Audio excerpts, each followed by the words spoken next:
This video we're going to be talking about one of the conic sections called circles. There are four conic sections. One of them is circles, one of them is parabolas, ellipses, and hyperbolas. There are four conic sections in total. Conic section just simply means the cross section of a cone. And with a circle, we obtain it by taking a plane and passing it through the cone parallel to the base. So you've got your base of the cone is right here, and when you pass the plane parallel through the cone, you get a circle right here that also is parallel to the base. And so that's our cross section. Now, the definition of a cone, or of a circle rather, it is the set of all points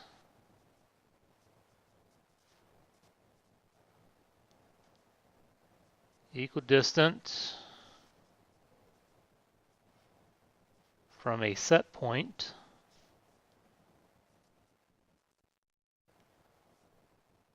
called the center.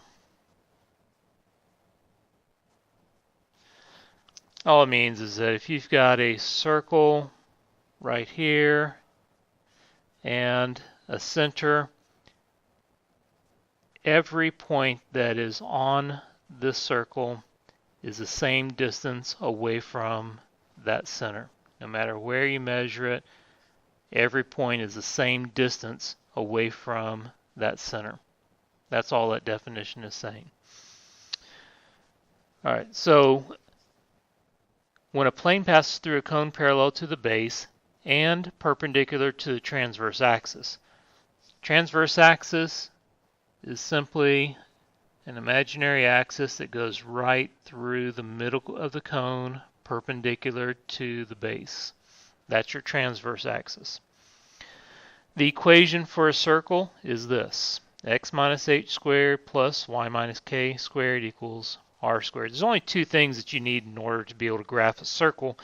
One of the things you need to know is where is the center at, and the other thing is going to be what is your radius. So let's take a look at the equation right here. We have x minus 3 squared plus y plus 5 squared equals 36. Now if you fit this into this formula right here, your h value is 3. And if you'll notice, you have a plus right here, and yet this is minus. All that simply means that is our k value has to be a negative number.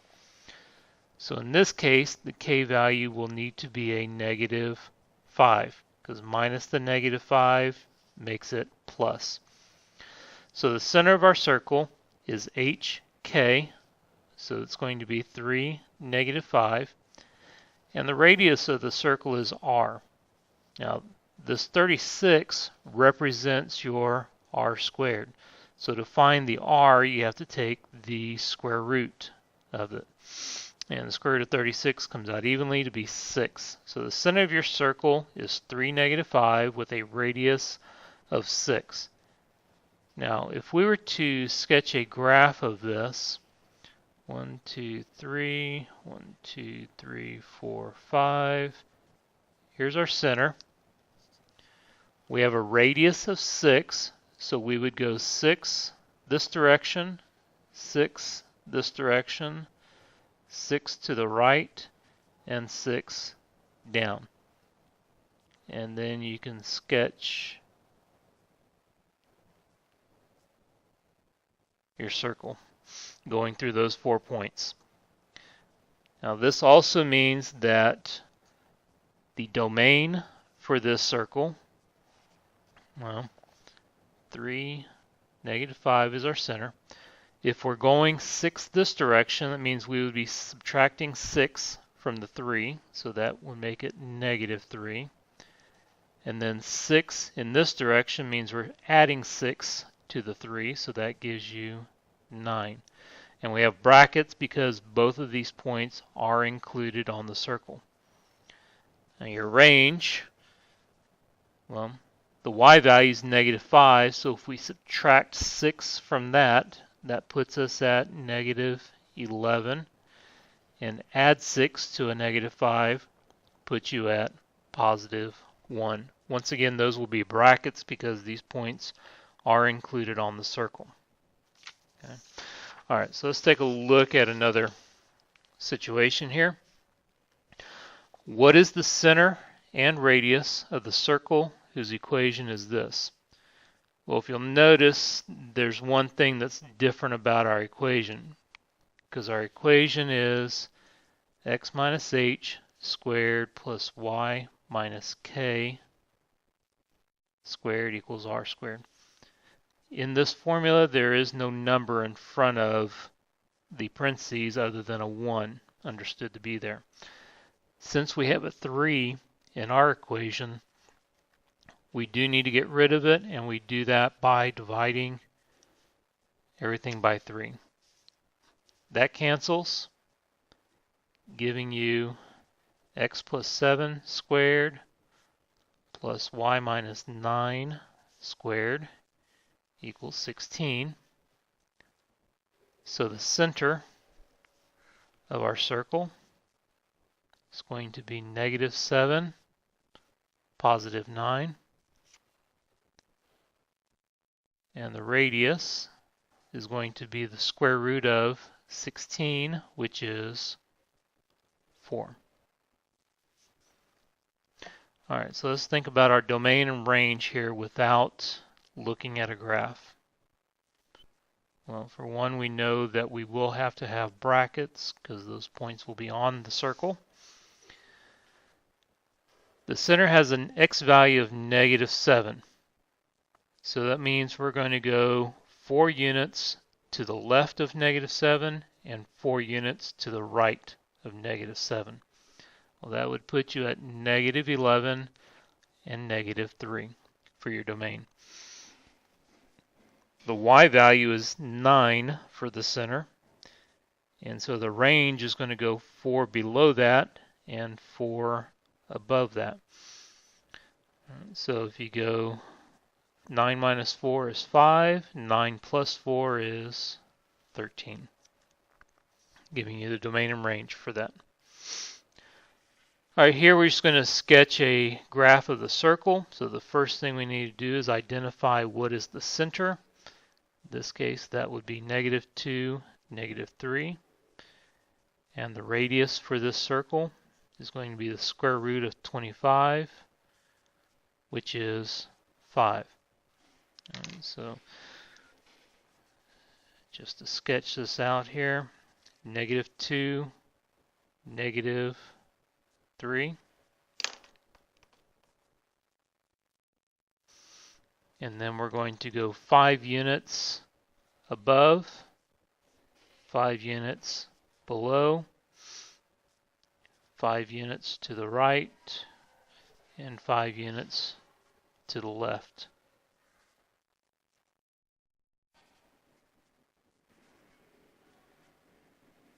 And we'll sketch the circle there.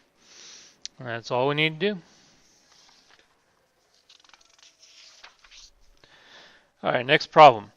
Write the equation for the circle whose center is at 4, 6, and the point -1, 2 is on the circle. All right, so let's just sketch a little graph of what this looks like here. All right, 1, 2, 3, 4. 1, 2, 3, 4, 5, 6. There's our center. And the point -1, 2 is on the circle. What that means is that our circle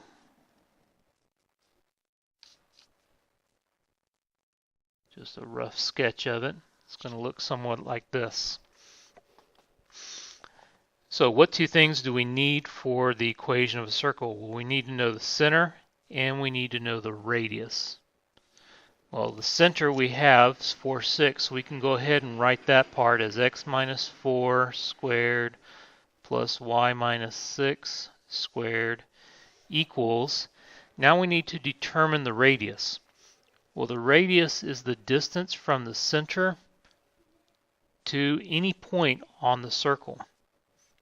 If we remember our distance formula from geometry, that is going to be y1 minus y2 squared plus x1 minus x2 squared, and taking the square root of all that. All right, so the points we have, this is 4, 6, this is -1, 2. The two y values are 6 and 2. So we're going to have 6 minus 2 squared. The x values are 4 and -1, so we'll have 4 minus -1 squared. So our radius, this is 4 squared is 16. This is 5 squared is 25, giving us a radius that is equal to the square root of 41. Now remember, in our equation of a circle, equation of the circle we have is equals r squared. Well, if r is square root of 41, when we square that, you get 41. So that's what we are putting in right here into the circle equation. All right, so let's take a look at our next problem here. Write the equation of a circle if the endpoints of a diameter are at these two coordinates. All right, so again, let's kind of sketch a graph so we get an idea of what we are looking at here. All right, 8, -10. It's going to be somewhere down here. And -6, -2 is going to be somewhere over here. So that is our diameter. Well, if that's our diameter, it means our circle would look something like this. So we still need to find the same two things in order to write the equation of our circle. One of those is the center, and the other is going to be the radius. All right, so the center of the circle. The center of the circle is the midpoint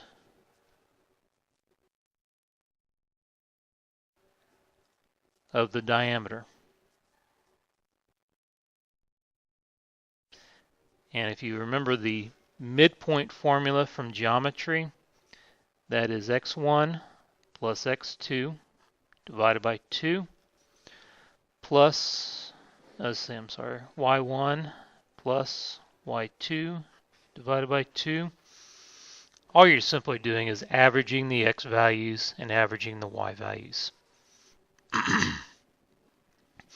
All right, so the x values, -6 and 8. The y values, -2 and -10. All right, so that gives us 2 divided by 2, which is 1. This gives us -12 divided by 2 is -6. This is the center for our circle. So we can take the 1, substitute it in place of the h, -6, substitute it in place of the k. Oops. So we have a +6 right here. The next thing we need to do is find out what is our radius.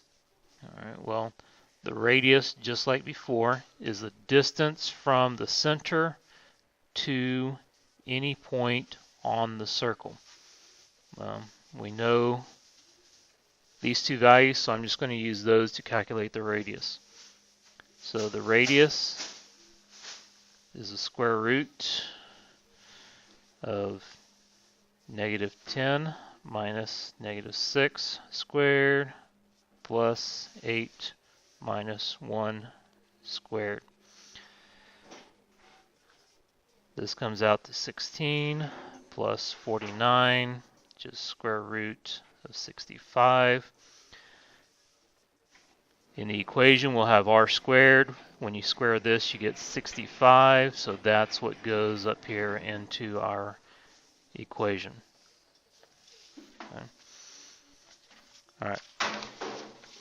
Now, one of the other things we need to be able to do is figure out what the equation is from a graph. So the first thing to do is locate the center.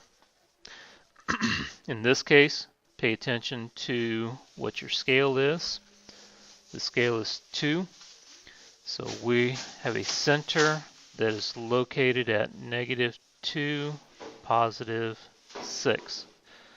So we can put that into our equation here. And the radius is the distance to any point on the circle, so that's 2, 4, 6, and then 7. 7 squared is 49. Okay. All right, and then the last problem. Write an equation for a circle with this center, so we can go ahead and put those values in. We have x minus 6 squared plus y minus 9 squared. Now we need to figure out what the radius is from this information. We are told the circumference is equal to 20 pi, and the circumference formula is 2 pi r. Well, if we're going to solve for r, the pi's are going to cancel. You can divide by 2 and you get a radius of 10. In the equation, that will be 10 squared, which is 100.